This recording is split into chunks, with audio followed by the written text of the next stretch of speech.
Hi to everyone. एक बार फिर से आप सबका स्वागत है आज के सेशन में। और यहाँ पे हम लोग बात करने वाले हैं स्टेनो के बारे में। अभी आप लोगों ने देखा था कि स्टेनो के अलावा एक और फॉर्म भी आया था, एक और नोटिफिकेशन भी आया था टाइपिस्ट वाला जो था। इसके अलावा आपका स्टेनो का भी जो फॉर्म है वो भी आ चुका है।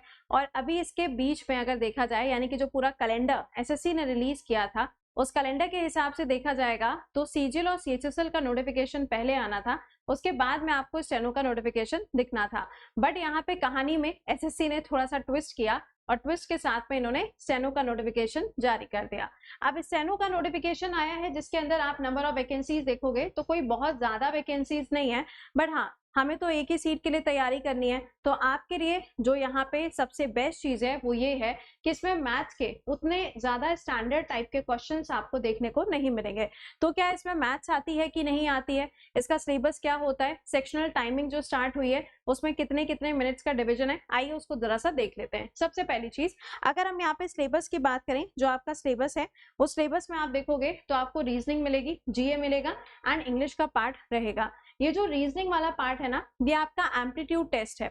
तो अगर थोड़ा बहुत भी मैथ्स का सेक्शन आपको मिलेगा तो आपको रीजनिंग के साथ में देखने को मिल सकता है। ऐसा नहीं है कि आपको बिल्कुल ही ना मिले, बट हाँ थोड़ा बहुत इजी टाइप के जो मैथ्स के क्वेश्चन है वो आपको यहाँ पर मिल सकते हैं इसी के साथ में। टोटल नंबर ऑफ क्वेश्चंस 50 होंगे, मार्क्स कितना होगा, 50 मार्क्स का होगा।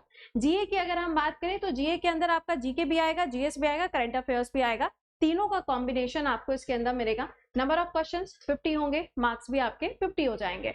तीसरा पार्ट है आपका इंग्लिश। इंग्लिश में देखोगे तो 100 क्वेश्चंस होंगे, 100 मार्क्स का होगा। बट अलग से इन्होंने यहाँ पे कोई मैथ्स को डिफाइन नहीं किया है। बट ऐसा नहीं है कि मैथ्स बिल्कुल ही नहीं आएगी, है ना, ऐसा बिल्कुल भी नहीं है। मैथ्स में थोड़े बहुत छोटू मोटू टाइप के क्वेश्चन इसके साथ में आ सकते हैं। इसके अलावा निगेटिव मार्किंग है कि नहीं है? हाँ भाई, निगेटिव मार्किंग आपको देखने को मिलेगी। तो ये है आपका निगेटिव मार्किंग, दैट इज 0.25 की निगेटिव मार्किंग रहेगी। अब पॉइंट यहाँ पे ये आया सेक्शनल टाइमिंग। आपने सीपीओ में देखा था सेक्शनल टाइमिंग आई थी, उसके बाद में अभी आपने फेस का नोटिफिकेशन देखा था, सेक्शनल टाइमिंग आई थी। तो अब यहाँ पे इसमें भी सेक्शनल टाइमिंग आ चुकी है। तो अभी ऐसा हम कह सकते हैं कि सीजीएल और सीएचएसएल का जो नोटिफिकेशन आएगा उसमें भी आपको सेक्शनल टाइमिंग्स देखने को मिल सकती हैं। अब आप सोचोगे कि सेक्शनल टाइमिंग का मतलब क्या है ना, यानी कि आपको क्वेश्चन दिए गए होंगे, उस क्वेश्चन को उस स्पेसिफिक टाइम के अंदर आपको सॉल्व करना है। आप सोचोगे कि ठीक है, मेरी तो रीजनिंग बहुत अच्छी है, या मेरी इंग्लिश बहुत अच्छी है, या मेरी जीके जीएस बहुत अच्छी है, फटाक से मैं 15 मिनट में उसको सॉल्व करूंगा, टाइम बचा के दूसरे वाले पे दे दूंगा। ऐसा नहीं है, ऐसा नहीं है। तो रीजनिंग के क्वेश्चन को सॉल्व करने के लिए आपको 30 मिनट्स का समय मिलेगा, जीके जीएस के क्वेश्चन को सॉल्व करने के लिए 30 मिनट्स का समय होगा, और इंग्लिश को सॉल्व करने के लिए 60 मिनट्स का समय दिया जाएगा।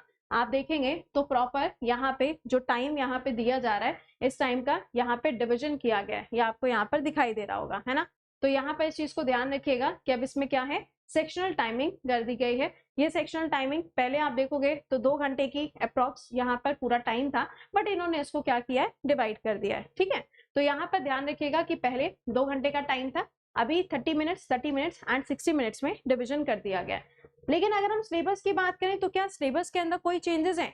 सिलेबस बेटा वही है, सिलेबस में कोई चेंजेस नहीं है।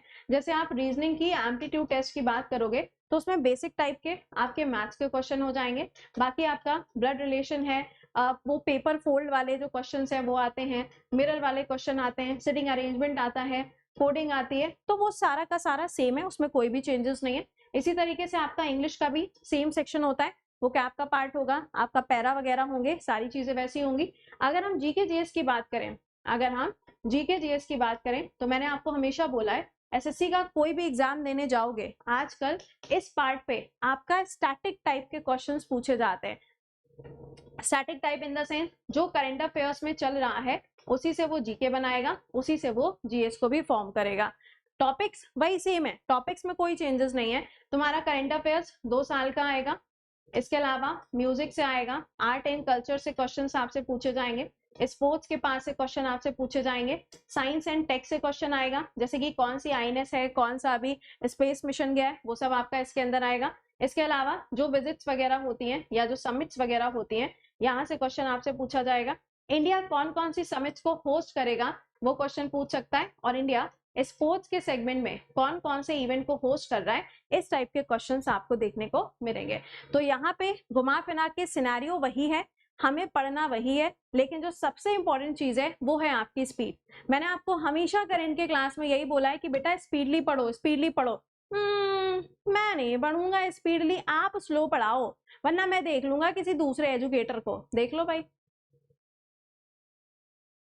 तो जब तुम्हें कोई बात अगर कोई टीचर कहता है तो उसको थोड़ा सा समझा करो, है ना।